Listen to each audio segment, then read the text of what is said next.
Vous écoutez La Voix de l'Espérance, une émission qui vous apporte paix, joie, confiance et espérance.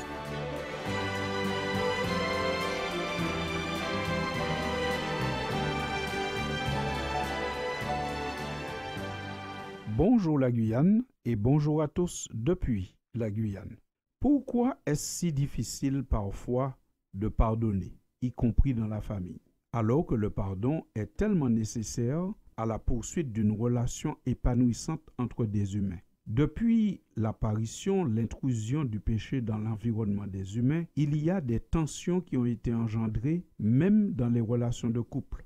C'est ainsi que nous lisons dans le livre de la Genèse au chapitre 3 et au verset 16 que Dieu dit à la femme « Tes désirs se porteront vers ton mari, mais il dominera sur toi. » Durant les mois et années de vie d'un couple, il y aura forcément des incompréhensions, des désaccords et même des offenses. Cela ne signifie pas forcément que les partenaires ne s'aiment plus. Le pardon se révélera donc à ce moment-là indispensable à la collaboration, à la cohabitation et à la poursuite de la relation.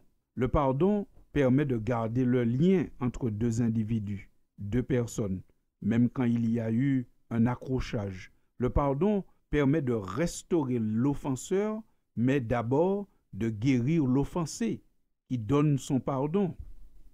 Celui qui pardonne se fait d'abord du bien à lui-même. Celui qui refuse de pardonner, de donner son pardon, se prive d'une délivrance, d'une guérison. Le docteur I.D. Pascal, dans son livre intitulé « Est-il possible de pardonner ?», déclare « Le non au pardon est source de tristesse. La rancœur, littéralement le ranci cœur, le cœur ranci, est la récolte du pardon refusé.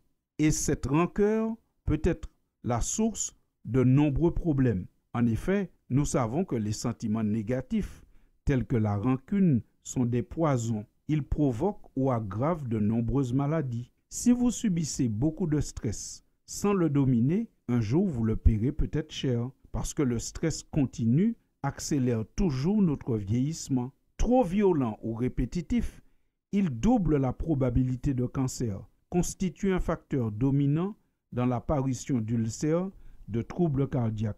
Le stress fait véritablement des ravages. Dans un couple, il faudrait donc tout faire pour faciliter le pardon et éliminer les obstacles au pardon. Le pardon rétablit la relation, libère l'offensé et provoque normalement une réforme chez celui qui a été pardonné. Quand Dieu donne le pardon, c'est pour provoquer une réforme, un changement chez celui à qui il donne son pardon.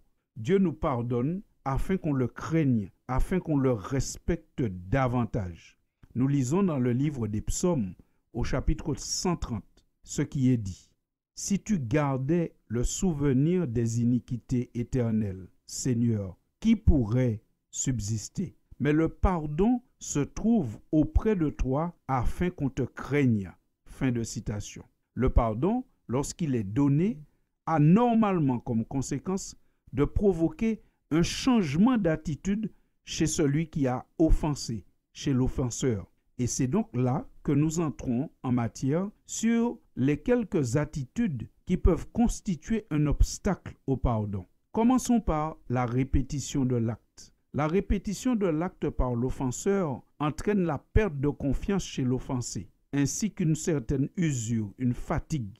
L'offenseur doit soumettre sa faiblesse à Dieu pour chercher de l'aide, pour se débarrasser de cette mauvaise habitude ou mauvaise pratique qui blesse constamment son conjoint. La dureté du cœur est, selon Jésus, la raison pour laquelle Moïse a autorisé le divorce. Mais qu'est-ce qu'un cœur dur? Est-ce celui qui ne donne pas le pardon? Oui, certainement, peut-être. Mais c'est aussi et surtout celui qui blesse constamment et qui est devenu insensible à la souffrance de l'autre et qui est dans une désobéissance continue. Celui-là, il a un cœur vraiment très dur. L'existence du pardon n'est pas une incitation à faire le mal. Celui qui pardonne doit être craint, c'est-à-dire respecté et aimé. Le deuxième point qu'on peut noter concernant les attitudes ou pratiques qui rendent le pardon difficile, c'est la non prise en compte de la souffrance de l'autre. Lorsqu'on a offensé quelqu'un, ce n'est pas à nous de lui dire ce que j'ai fait est grave ou n'est pas grave. Ce n'est pas le fautif qui doit évaluer la souffrance de la victime. Il ne doit pas non plus lui empêcher d'exprimer sa souffrance, ni la minimiser. En ayant cette attitude, l'offenseur ne facilite pas le pardon. Il ne faudrait pas non plus que la victime surévalue l'incident. Ensuite, il faut faire des confessions appropriées pour faciliter le pardon. La confession doit être faite dans les règles de l'art pour faciliter le pardon. Une confession véritable est toujours précise et avoue des fautes déterminées. On ne peut pas offenser quelqu'un et puis juste lui dire « je te demande pardon pour la chose ». Il faut une expression claire et précise qui permet à l'autre de savoir qu'on a pris en compte le mal qui lui a été fait.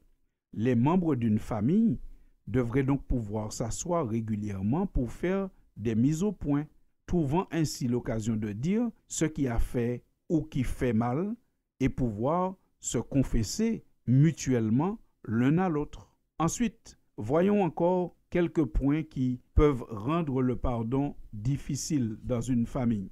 Il y a des personnes qui mettent un trop long délai à confesser, à demander pardon. Afin de faciliter le pardon, la Bible recommande de régler les conflits le plus tôt possible. Le conflit qui perdure s'envenime. C'est comme une plaie qui n'est pas soignée, elle s'infecte. La Bible nous donne ce conseil. Si vous vous mettez en colère, ne péchez point. Que le soleil ne se couche pas sur votre colère et ne donnez pas accès au diable. Texte à retrouver dans l'épître de Paul aux Éphésiens au chapitre 4, versets 26 et 27.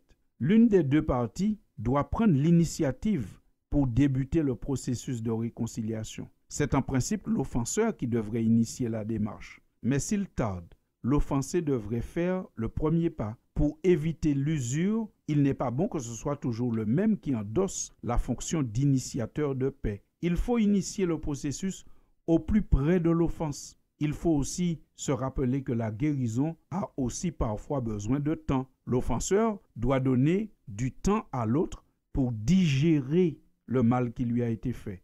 En attendant, il doit se montrer humble, doux et patient.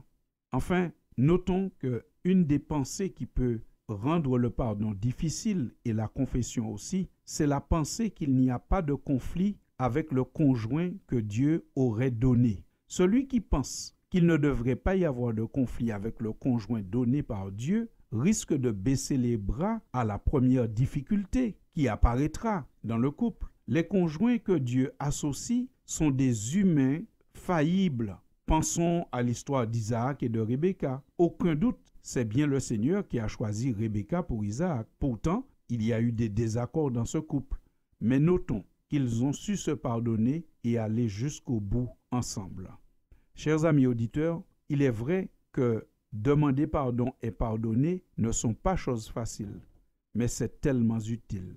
Alors, même si ce n'est pas facile, mais c'est bon de le faire car nous en avons besoin pour faire survivre nos relations. C'est pourquoi la Bible nous dit « Soyez bons les uns envers les autres, compatissants, vous pardonnant réciproquement comme Dieu vous a pardonné en Christ. » Sur ces paroles tirées de l'Épître aux Éphésiens au chapitre 4, je vous remercie pour votre écoute et vous dis à très bientôt pour une prochaine édition, toujours concernant la famille. Oh, pardonne-moi mes erreurs, mes absences. Pardonne-moi ces pensées qui me hantent. Pardonne-moi, j'ai tant besoin de ta présence. Pardonne-moi. C'était La Voix de l'Espérance, une émission préparée par l'Église adventiste du 7e jour. Si vous désirez avoir une copie de la causerie d'aujourd'hui, demandez-la. Elle vous sera donnée gracieusement. Écrivez à La Voix de l'Espérance, boîte postale 169 97 324, Cayenne, CEDEX, ou téléphonez au 0594 25 64 26. Merci chers auditeurs et à bientôt.